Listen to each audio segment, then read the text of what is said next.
பகலையே இந்த மழை கெடுத்துரும் போல இருக்கே. குழந்தைங்க வேற பசியோட காத்துக்கிட்டு இருப்பாங்க.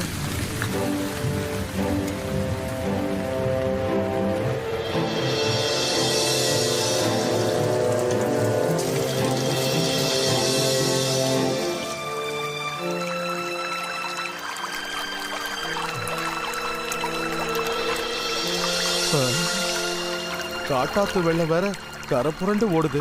இத நாம எப்படி கடக்கிறது? இந்த நேரம் ஆத்துக்குள்ள இறங்குனா வெள்ளத்துல மாட்டிக்குவோம். எப்படியும் ஆத்த கடந்தே ஆகணும். அப்பதான் உணவு கிடைக்கும். ஆத்த கடக்க வழி கிடைச்சிருச்சு. சாஞ்சி கடக்கிற இந்த மரத்தை குறுக்க போட்டு ஆத்த கடந்துடலாம்.